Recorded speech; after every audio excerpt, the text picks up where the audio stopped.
Okay, so hi, it's just a very quick update from myself, Harvey Goldman. No cuts, no edits, no filters, and no hair. So, I'm on a break from my 9 to 5 at the moment, literally a sanctioned breather from work.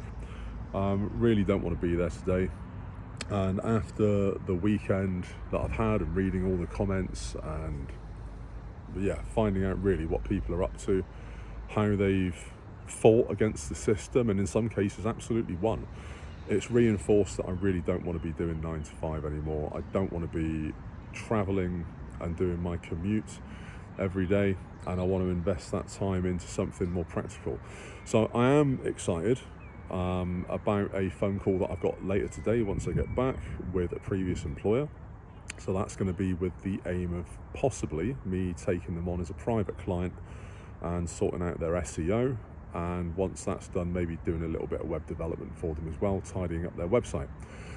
So I don't want to do private SEO or private web design as a side gig. I already do it as a 9 to 5, and I kind of enjoy it less and less, and it might be because of my current 9 to 5 that I enjoy it less, but I think I'd rather find another niche to slot myself into and to earn a side income from. However, equally, it is easier to play with the skills that you've already got. So for now, I'm hoping that I do get this client, and it'll be the first step, and you have to start to begin, don't you? So that's hopefully a bit of positivity today. I did have a look at doing my pension and getting my pensions. I've got 3 of them all consolidated into one. I had no idea there was so much paperwork involved. It's very much a process rather than an event, and I have to do that process 3 times. So I've made inroads into starting it. I've not done it yet. It's probably going to take me a couple of days, but I will at some point this week have completed that also, and that'll be ticked off the list, and that'll give me basically clear visibility over what I've got to work with, and what's in the pot potentially for 15 to 18 years time. It's been amazing as well, reading some of the comments, just reading about how people struggle and have accepted that that's what they've got, and that makes them happy. If they're happy to do that and they're happy to accept and to live on less and to eke through their life kind of sacrificing, then that's great. I admire that. I can't do that. I really can't. I want better, and that want for better, that want for more, and I'm not on about just more like material things like more TVs or more shoes. I'm on about more as in more free time. That has made me more than ever just want to make this work. I don't want to be in a position where I have to sacrifice, where I have to ask any of my family or my partner or my kids to sacrifice. I want to just work harder, work smarter, and work in something that I enjoy so that I can work my way out of it. And that is going to be my thing for the next 12 months. So, as I said, it's been awesome finding out about people that are happy with their lot. It's been awesome hearing from people that are retired, in some cases ridiculously early. Congratulations, you've won. And we should all be so lucky. And it's been awesome hearing from some of the other hustles and suggestions that people have come up with. And it's amazing how many people are of the same mindset as well. How many other people feel that the harder you work, the more you put into the system, the more you try to better your life, the more the rug is pulled. And it's not just people that are on median incomes, it's people that are on a lot less, it's people that are on a lot more, it's lawyers, it's NHS workers, it's everybody. This crisis that the country's in is affecting absolutely everybody at almost every level of income. And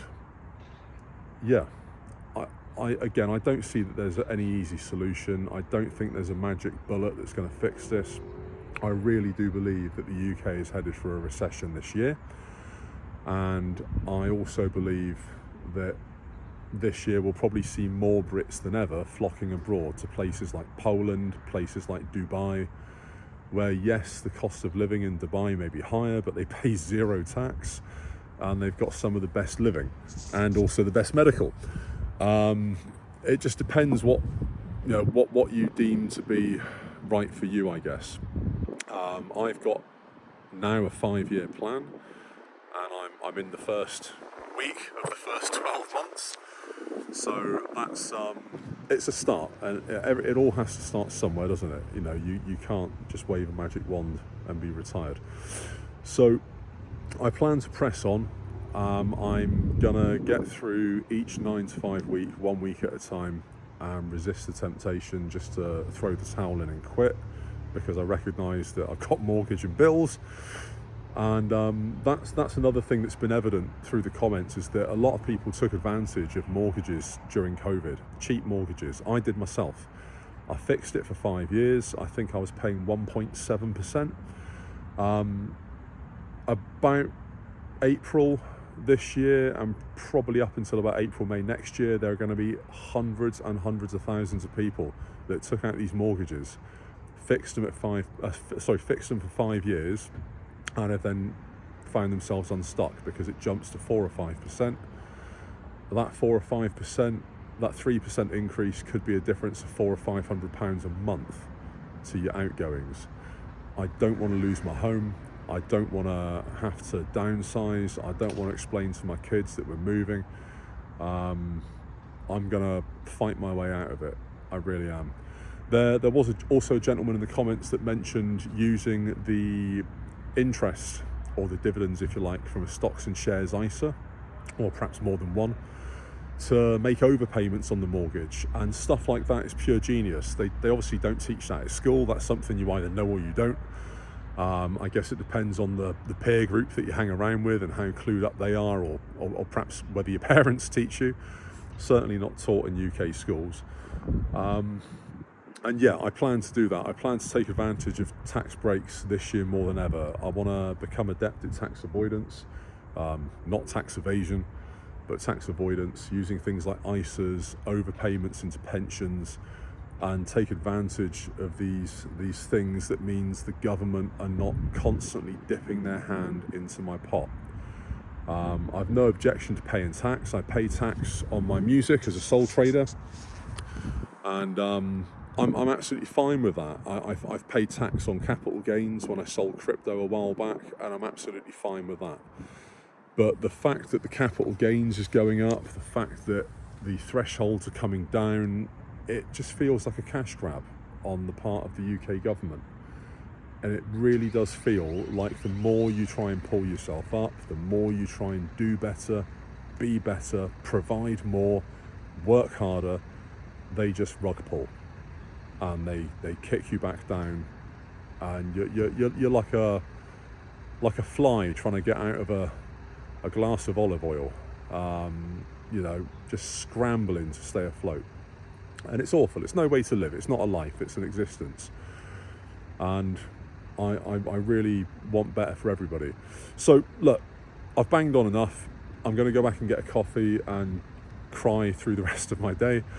Let me know in the comments, what do you guys do? Is it working for you? What do you do as a 9 to 5? Have you got a side hustle? Do you want a side hustle? Are your wages from your 9 to 5 enough? Are you getting support from anywhere? Is there any support that others on here can get, perhaps if they're in a difficult position? Let me know in the comments. Goldman, peace out.